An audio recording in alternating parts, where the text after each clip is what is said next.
Magandang araw sa inyo pong lahat. At muli na naman tayo ritong magre-reaction sa isang nakagigimbal, kahindik-hindik na mga pagdinig sa ating kongreso. At ito'y tungkol sa mayroon itong title na administrator ng NFA, supplier ng mga hoarders. Ito ang bali title nitong gusto nating reaksyonan dito. Ito ay habang higisa ni Erwin Tulfo sa pagmimikos-mikos daw yung umanong pagbibinta ng bigas sa mga hoarders niya. At siyempre kung bago ka pa lang sa himpilang kong ito, makatang tambay, huwag mo nang kalimutan i-subscribe at i-like mo. At siyempre yung ting kalimbang na parating na rin naman, so indututin mo rin at sa ganun kung mayroon man ako mga bagong upload, ipalagi mo rin itong mapapanood sa ayaw mo sa gusto. Diba? At ito nga, tingnan nyo kung paano to magkanda bulol-bulol administrator view ko na ito. Ito yung official ng NFA na kasalukuyan nga ritong ginigisa sa hearing na ito ng Kongreso.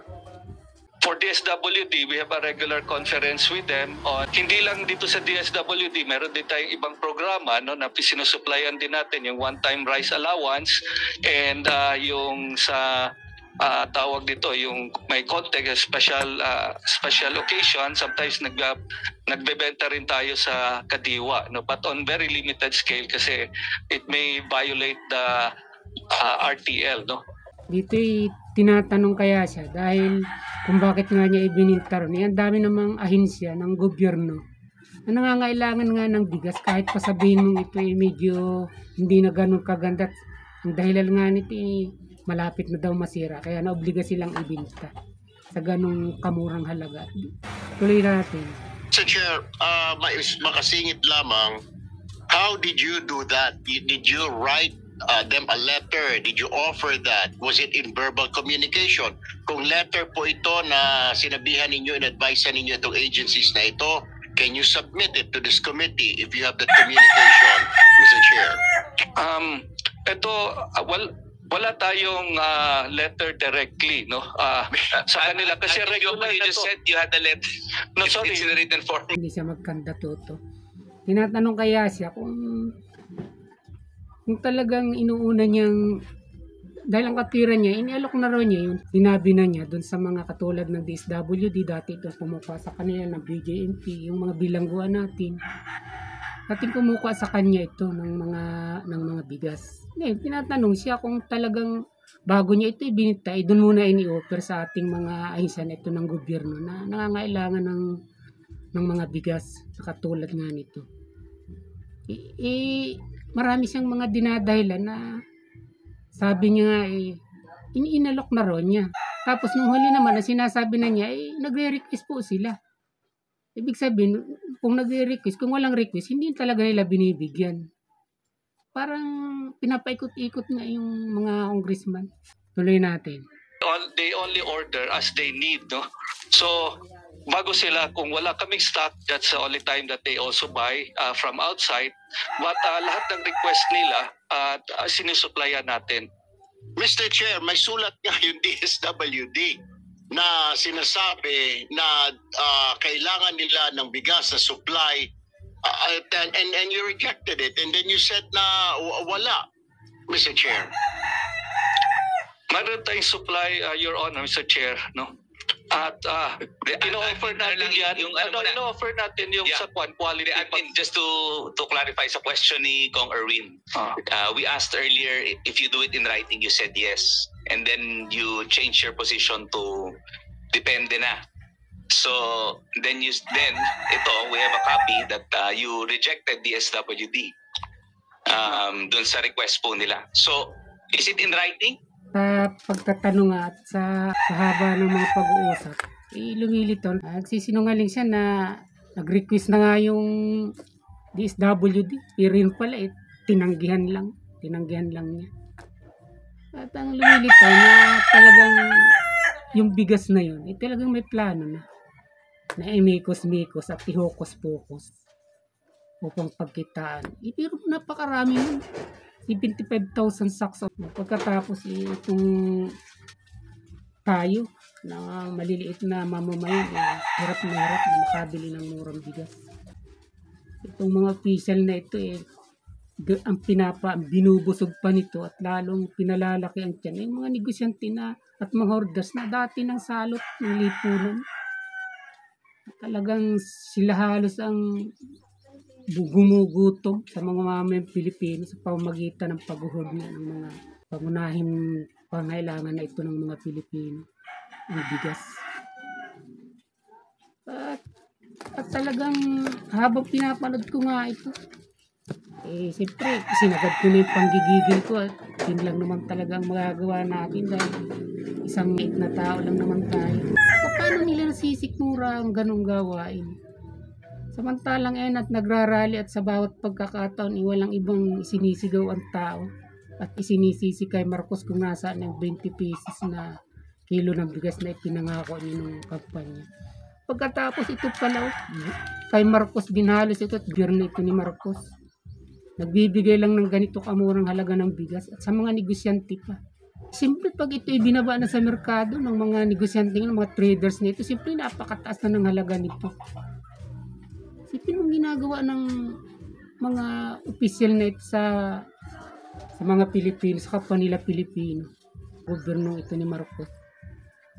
Dapat nga rito, hindi lang ito basta lamang sibakin sa pisto. Dapat talaga binibigyan ito ng sampol na huwag na mawala ng mga benepisyo sa kanyang serbisyo. Dapat ito makulong pa. Sa dami ko na rin naririnig na mga hearing. Senado man o sa Kongreso. Ang napapansin ko itong mga ating mga congressman, itong ating mga mababatas, mga walang kaduda-dudang talagang mahuhusay talaga sila. Matatalino. Ang napakalaking problema lang sa paulit-ulit na mga pagdinig na ito, wala naman nakukulong sa mga iniimbestigahan nila. Kahit huling-huli na nila, may pagkukulang, may pagkakasala. At yung ilan pa nga talaga ang kulang na lang mahawak yung kinurakot, yung kinulimbat. Talagang nakukulong sila. Hanggang doon lang talaga sila sa pag-iimbestiga. Ang ibig kong sabihin, hindi naman sila korte. Manong pagtulungan nila na ito talaga patawa ng mabigat na parusa kung alin man yung katulad halimbawa kung sa ombudsman man. Tuluyan itong kulungin na sila mismo magiging complainant dahil sila yung nag-imbestiga. Para sa taong bayan, yung kanilang pagiging complainant na yun, ba't hindi nila yun magawa? At ang nangyayari, imbestiga ng imbestiga. At pagkatapos, dilipas lang ang ilang taon, katulad na lang nung inimbestigan sa Sibuyas noon, yung Lilia Cross. Nung palang 2016, inimbestigan na rin nila ito. O tapos nung nagmahal nito ng mga nakaraang taon, na umabot nga ng 700 na kilo, yun na naman uli. Lilia Cross na naman. Hindi ba't kung ito bibigyan nila talaga ng parusa, ng pagkakulong, hindi na ito nila maimbestigan, hindi na ito makakaulit sa ganong gawain. At hindi lang yun. Matatakot ng ibang gayahin ng ganitong gawain. Wala nagpapahinga lang, nagpapalamig lang, tapos bubulusok na naman sila para dugasin ang mga Pilipino. Ang dati nang naghihirap ng mga Pilipino. Yan ang nakikita natin talaga. Walang pagkukulang o sa imbestiga ang pag-uusapan at sa talas nila at sa bilis ng mga isip nila para i-booking tuluyang palabasin na talagang nagsisinungaling lang itong mga iniimbestigahan nila. Pero nakapagtaka yung kung paano ito pabigyan ng totoong parusa, hindi yung mga pakuntim-kuntim lang na ilang araw ipapalayain mo na rin. Gasino na yun kumpara sa mga pagdarambong na ginagawa sa taong bayan. Katulad nito. Nabanggit ko nga kanina, talagang sinagad ko na yung gigil ko dahil yun lang talagang tayong magagawa ng isang maliit na mamamayan na katulad ko. Talaga nag-a-up ka ng bawat tindahan kung saan pa makaka-minus man lamang kahit piso o 2 piso. Tapos ito ang ginagawa dun sa bigas, binibinta lang ng 25 pesos ang kilo dun sa mga negosyante. Binarado pa raw yun.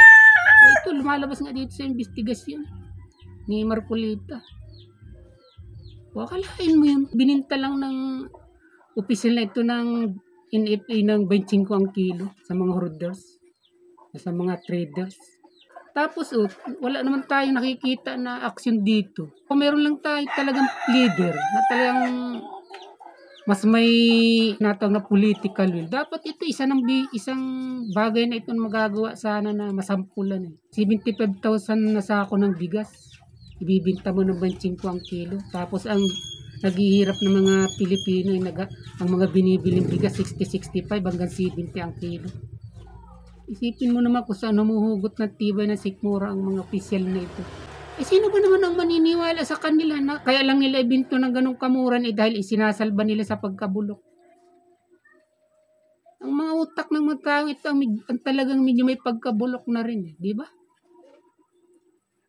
Hindi naman yung bigas ang bulok, kundi ang mga utak ng mga ito na talagang talamak na sa paggawa ng mga anomalya.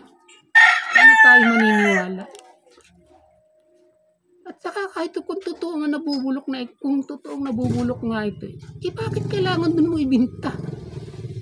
Ito nga ang pinipilit igupo ng gobyerno, itong mga hoarders, itong mga illegal smugglers na ito. Itong mga traders, itong umiipit ng mga agricultural products upang makuha nila yung pagtaas nito at sila ang magkontrol ng presyo. Tapos ito, dun pa niya bininta, yung mismong dapat makakagaan na sana sa sambayan ng Pilipino sa panahong ito na napakataas ng presyo ng bigas.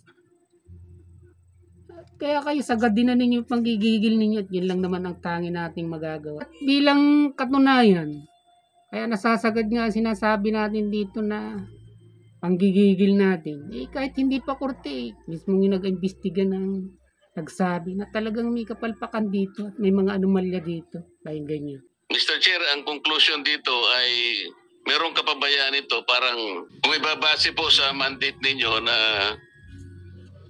ang talagang tungkulin nyo na lang ay alalayan ang kababayan nating nasasalanta ng maraming mga kalamidad na dumarating sa ating bansa at mabubulok pa po yung palay na inyong binabantayan, hindi na po ninyo nagagawa ng sapat ang tungkulin na iniatang sa inyo.